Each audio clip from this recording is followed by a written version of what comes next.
Salut à tous les abonnés d'Akondanews.net. Nous recevons M. Mamadou Touré de Riot, co-gérant et fondateur de Fininvest, dans le cadre de notre rubrique l'invité de la rédaction. C'est gérant, fondateur du cabinet Fininvest. Et après une maîtrise en sciences de gestion, vous avez poursuivi vos études grâce à une bourse d'excellence de l'UEMOA, un cursus d'expertise comptable au Centre africain d'études supérieures en gestion au César Dakar. Vous avez obtenu un diplôme d'études supérieures de comptabilité et gestion financière de l'UEMOA. Et vous êtes spécialisé en management, en conseil et en audit interne en France. Vous avez obtenu un master spécialisé à l'École supérieure de management de Paris, Marne-la-Vallée.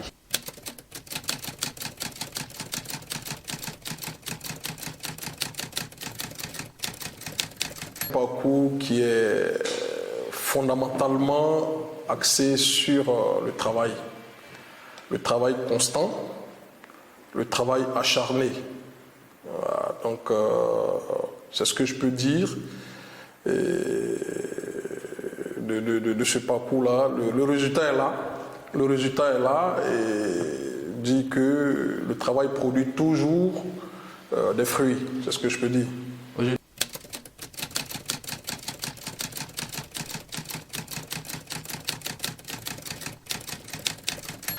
Fininvest est un cabinet conseil dans les investissements, conseil dans le management, conseil stratégique, l'ingénierie financière, l'accompagnement des dirigeants des PME, et la conception, le développement et la gestion de projets, et la levée de financement qui reste un problème crucial et qui reste le talon d'Achille de l'ensemble de nos PME. Ce n'est pas seulement sous les tropiques, mais le financement des PME reste toujours un problème pour les PME et c'est beaucoup plus axé dans notre environnement où les PME ont un problème d'organisation, les PME ont des problèmes de structuration et donc notre rôle en créant Fininvest, c'est de pouvoir apporter ce qui manque à ces entreprises-là et leur permettre de se rapprocher du financement bancaire. Aussi, nous ne travaillons pas uniquement qu'avec les banques, parce que nous avons des partenaires aussi internationaux auprès de qui nous levons des financements en equity ou en dette. Et donc, l'objectif essentiel, c'est de pouvoir permettre le financement de projets pour les PME, mais aussi des grands projets étatiques avec des partenaires internationaux. Donc voilà un peu ce que nous couvrons, et voilà un peu notre offre de services dans l'environnement économique ivoirien.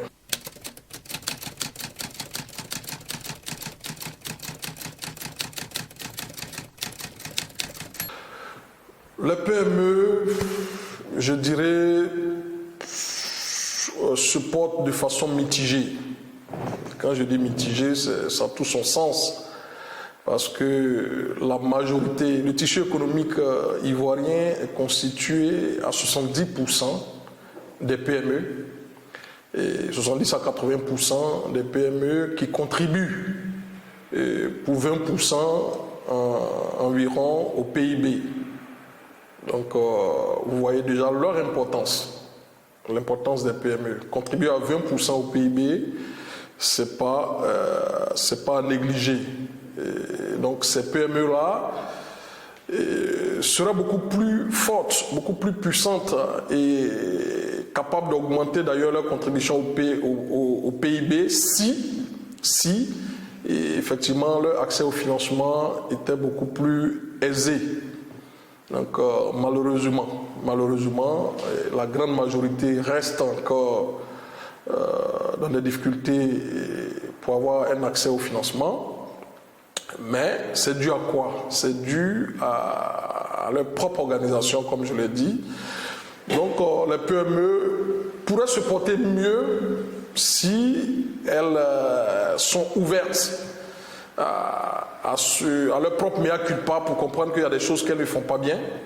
Et il y a des choses sur lesquelles elles ont besoin d'être conseillées, d'être accompagnées, et pour pouvoir avoir accès au financement et mettre en œuvre leur objet social. Donc je ne dirais pas que les PME se portent bien. Certaines se portent bien, mais la grande majorité a des difficultés.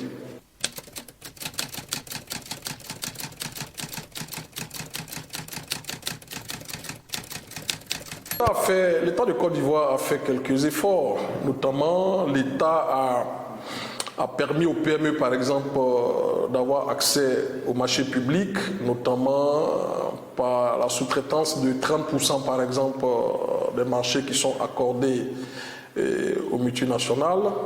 L'État de Côte d'Ivoire a pris beaucoup de mesures en termes de fiscalité, notamment pour, par exemple, permettre à des PME qui s'installent, qui créent des projets, par exemple, dans le secteur industriel, de pouvoir bénéficier de quotas. Je vous donne un exemple très simple.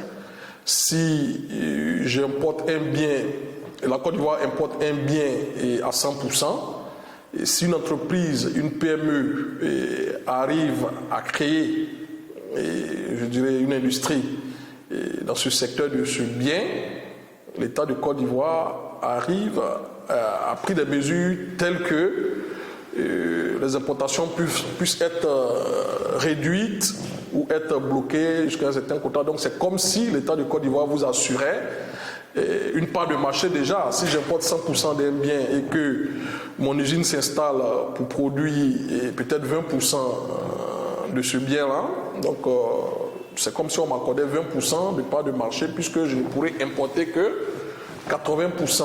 Donc l'État fait des efforts, l'État fera beaucoup plus d'efforts, l'État a beaucoup plus d'efforts encore à faire puisque l'État reste au centre de l'organisation des PME. Et donc voilà, je pense que c'est aux PME de se mettre ensemble, d'être beaucoup plus solidaires.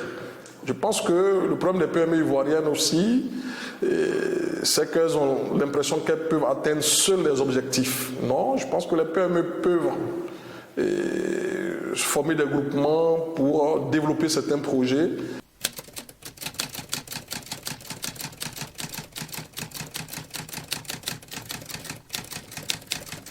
Oui, l'entrepreneuriat est en vogue. L'entrepreneuriat est en vogue.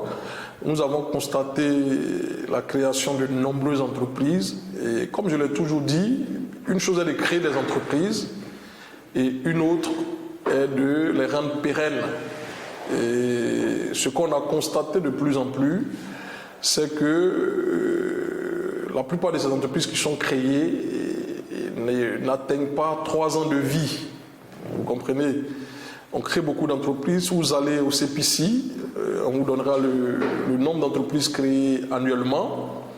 Mais 3 ans plus tard, vous constaterez que plus de 50% de ces entreprises a disparu. Et pourquoi? Parce que l'entrepreneuriat, c'est le maître mot, mais l'entrepreneuriat a ses exigences. Les gens de ces PME-là ont besoin d'être formés. Tout le monde se lance, je crée une entreprise, mais la gestion de l'entreprise a ses exigences. Et donc, lorsqu'on n'est pas capable de respecter le minimum d'orthodoxie de gestion d'une entreprise, il est clair que cette entreprise va à volo. Donc, nous avons constaté cela. C'est bien l'entrepreneuriat, nous encourageons les jeunes à créer des entreprises, mais il faut se préparer.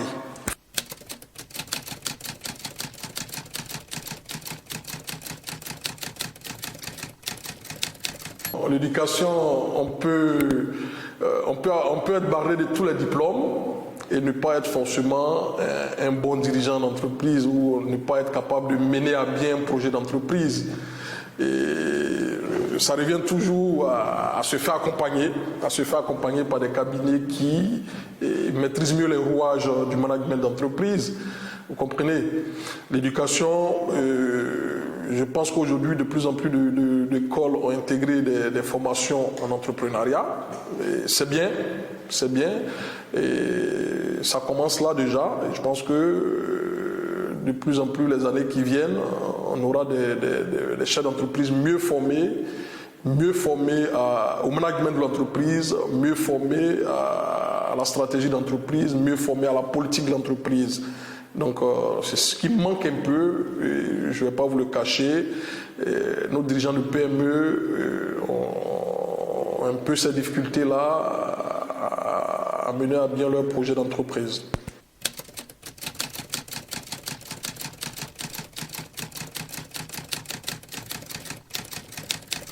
Merci, cette question est importante en ce sens que l'éducation est la base du développement de nos États. L'éducation reste le nœud du futur de nos pays. Donc, à un moment où nous avons des résultats scolaires de nos enfants, de nos jeunes frères, qui ne cessent de descendre, il était important de mener la réflexion. Donc les états généraux, je suppose que c'est des rencontres pour réfléchir, diagnostiquer le mal et proposer des solutions. Le niveau de compétences des jeunes se ressent. Ça se ressent dans nos offres de candidature. Ça se ressent dans la pratique des jeunes à qui on donne des premières chances. Et il y a beaucoup à apprendre. Et ils ne ressortent pas aujourd'hui des écoles avec beaucoup de compétences. Donc il faut réfléchir au modèle. Il faut réfléchir au modèle ivoirien. Je conseille de plus en plus l'apprentissage.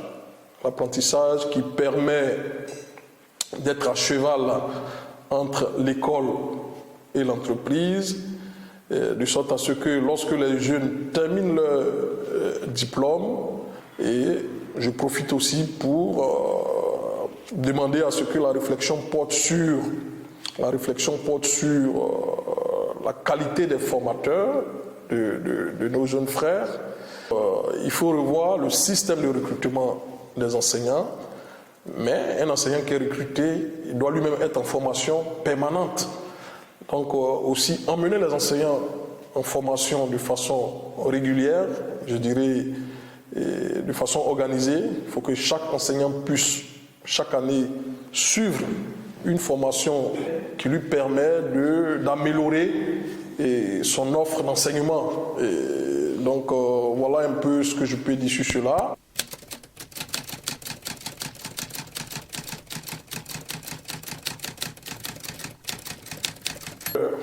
Qui ont passé 8 années d'études, être chômeurs et attendre que l'État leur donne une opportunité de travail.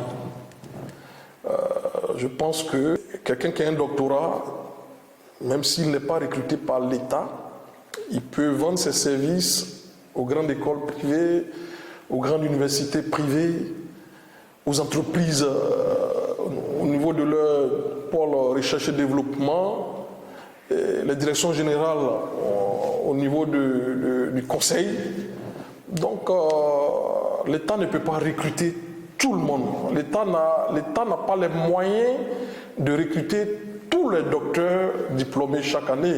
Je veux dire à ces docteurs qu'au contraire, l'espoir est de leur côté. La Côte d'Ivoire est dans une stratégie de développement de ces universités. Il y a la construction de plusieurs universités en cours, notamment à Bondoukou, à Man, à San Pedro. Donc c'est ces docteurs-là qui vont enseigner dans ces universités. Donc il y a de l'espoir. Mais en attendant que l'État puisse les recruter, il faut qu'ils puissent vendre leurs services. Ils ont de la connaissance. On ne peut pas dire que je suis docteur et puis croiser les bras, attendre d'être recruté. Non, il faut vendre son savoir. Lorsque nous créons une entreprise comme la nôtre, c'est notre savoir qu'on vend avec tous les risques. Nous n'avons pas entendu l'État pour avoir un emploi. Et ils doivent sortir aussi de leur méthode de revendication